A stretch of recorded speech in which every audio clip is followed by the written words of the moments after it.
اس کے علاوہ ایک سورائسس کی قسم ہے جو بہت ریئر ہے، ڈرمک ایریتھروڈرمک سورائسس ہے. یہ بہت ریئر ہے. اس میں یوں ہوتا ہے کہ ایک دم سے ہماری پوری باڈی جو ہے اس کا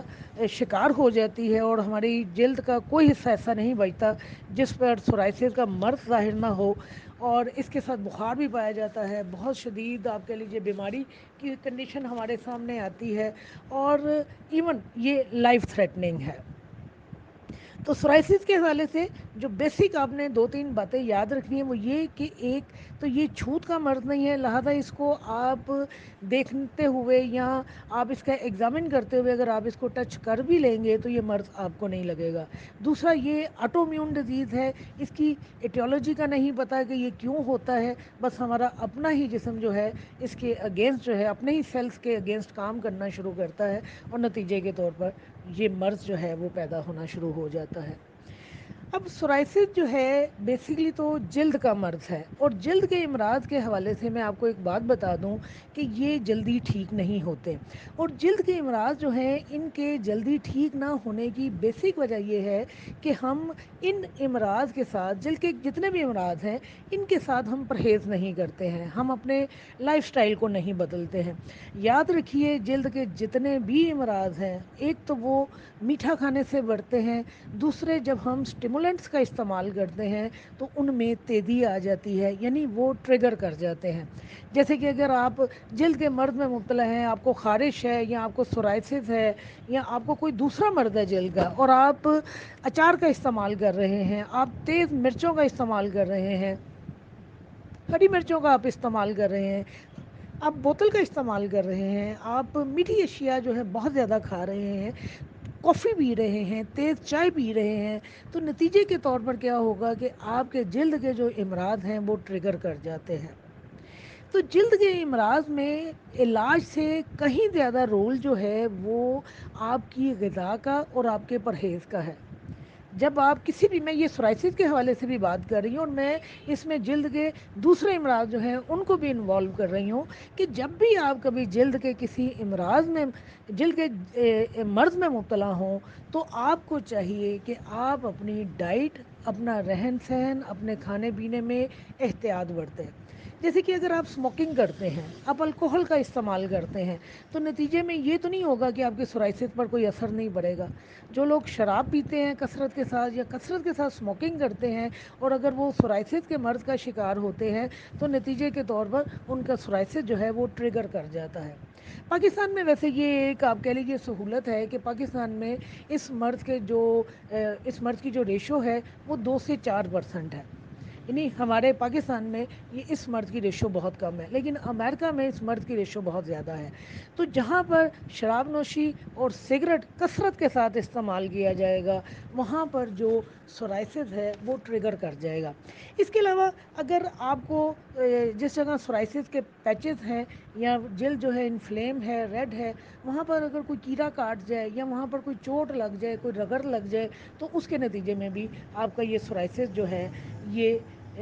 ٹریگر کر جاتا ہے، زیادہ ہو جاتا ہے. اس میں برننگ زیادہ ہونا شروع ہو جاتی ہے، اس میں خارش بہت زیادہ ہونا شروع ہوتی ہے، جلد جو ہے بہت زیادہ ڈرائی ہونا شروع ہو جاتی ہے. بالکل اسی طرح جب ہارمونل چینجز آتی ہیں، یعنی پوبرٹی ایج آتی ہے یا جب سن یاس کا زمانہ آتا ہے، تو اس صورت میں بھی سورائسس جو ہے وہ زیادہ ہو جاتا ہے. کچھ ہماری میڈیسنز بھی ہیں، جیسے بلڈ پریشر کی میڈیسنز ہیں یا ہماری اینٹی انفلیمیٹری میڈیسنز ہیں، یہ بھی سورائسس کو بڑھانے میں ایک رول پلے کرتی ہیں. اسی طرح وہ لوگ جو تھروٹ انفیکشن کا شکار ہوتے ہیں، وہاں پر بھی یہ مرض جو ہے ٹریگر کر جاتا ہے. یہ تھروٹ انفیکشن جو ہے یہ مرض پیدا نہیں کرتی، یعنی آپ آلریڈی سورائسس کا شکار ہیں اور ساتھ میں اگر آپ کا گلا بھی انوالو ہو گیا، آپ کو تو گلے میں انفیکشن ہو گئی،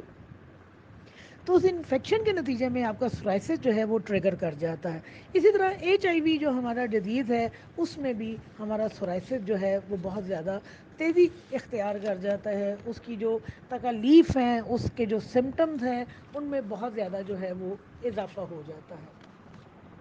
آپ چاہیں تو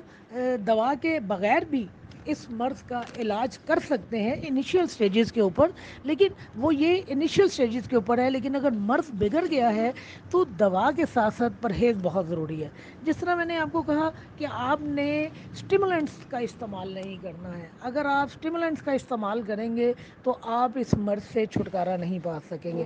ریڈ میٹ کا استعمال نہ کیجیے، ڈبوں کی خوراک جو ہے اس کا استعمال نہ کیجیے، سفید چینی کا استعمال نہ کیجیے، ایسی چیزیں نہ لیجیے کہ جن میں کاربوہائیڈریٹس بہت زیادہ پایا جاتا ہے۔ کوشش کیجیے کہ آپ کی جلد جو ہے وہ ڈرائی نہ ہونے پائے۔ کوئی اچھا سا موئسچرائزر جو ہے اس کا استعمال رکھیے، کیونکہ جلد جب کریک کرے گی، جلد جب ڈرائی ہوگی، جب اس میں کریکس پڑیں گے، جب اس میں خارش ہوگی اور آپ اس کو کھجلائیں گے تو پھر اس میں سے بلیڈنگ بھی ہونا شروع ہو جائے گی، اور آپ کے یہ جو پیچز ہیں یہ زیادہ انفلیم کر جائیں گے، ان کے اوپر زیادہ سکیلز بنیں گے اور یہ آپ کو زیادہ تکلیف پہنچائیں گے۔ ان صابن کا استعمال نہ کیجیے جن میں آپ کو واضح طور پر پتہ ہے کہ کیمیکلز کا استعمال کیا جاتا ہے، جیسے کہ بیوٹی سوپس ہیں، ان کا آپ استعمال نہ کیجیے، اور ایسے پرفیومز کا بھی استعمال نہ کیجیے جن میں کیمیکلز پائے گئے ہوتے ہیں۔ ٹھنڈی اشیاء کا استعمال کیجیے، یعنی سبزیوں کا استعمال کیجیے، ان سبزیوں کا استعمال نہ کیجیے جو اپنی تاثیر میں گرم ہوتی ہیں، ان پھلوں کا استعمال نہ کیجیے جن کی تاثیر گرم ہے، ڈرائی فروٹس کا استعمال نہ کیجیے، آپ سبزیوں کا استعمال کیجیے، ہلکی نمک مرچ کا استعمال کیجیے۔ سبزیاں بے شک آپ جیسے کھیرا ہے، ٹماٹر ہے، سلاد کے پتے ہیں، یہ آپ ان کا استعمال جتنا ہو سکے آپ کیجیے، آپ کا جو سورائسس کا مرض ہے وہ آپ کے کنٹرول میں رہے گا۔ اس کے حوالے سے میں آپ کو بتاؤں، ایلوپیتھی میں یہ کہا جاتا ہے کہ یہ وہ مرض ہے جس کا علاج نہیں ہے۔ واضح طور پر وہ ان کی کتابوں میں لکھا ہوا ہے کہ سورائسس جو ہے وہ کیور نہیں ہو سکتا، آپ اس کو کنٹرول کر سکتے ہیں، آپ اس کی علامات کی شدت کو کم کر سکتے ہیں، لیکن آپ اس مرض کو کنٹرول نہیں کر سکتے ہیں۔ اور یہاں پر اس مرض کے ٹھیک نہ ہونے کی ایک بڑی وجہ یہی ہے کہ جس طرح میں نے آپ کو کہا کہ جلد کے امراض میں ہم لوگ پرہیز نہیں کرتے۔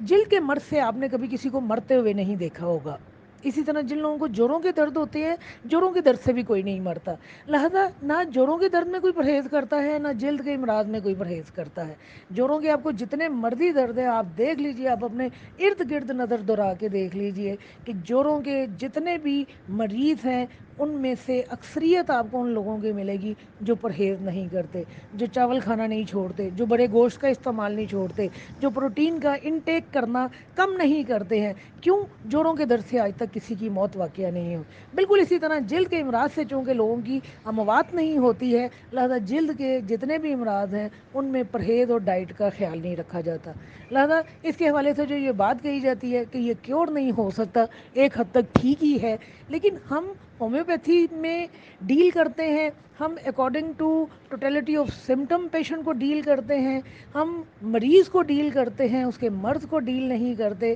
لہذا ہم سورائسس کے حوالے سے ہم کہہ سکتے ہیں کہ سورائسس میں ہمارا کیور ریٹ بہت اچھا ہے۔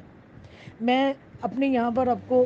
میڈیسن کے نام بتا دوں، پھر اینڈ کے اوپر میں آپ کو اپنے 2 کیس بتاتی ہوں جن میں نے کامیابی حاصل کی، الحمدللہ الحمدللہ۔ اول تو اللہ پاک نے مجھے سورائسس کے حوالے سے ہمیشہ ہی کامیابی عطا کی ہے، لیکن یہ وہ 2 کیس ہیں جو میرے لیے بڑے ہی آپ کہہ لیجئے کہ حیران کن حد تک ٹھیک ہونے والے کیس تھے، بگڑے ہوئے کیس تھے، بے تحاشا علاج معالجہ ہو چکا تھا، لیکن اللہ پاک نے ان مریضوں کو میرے ہاتھ سے شفا دی۔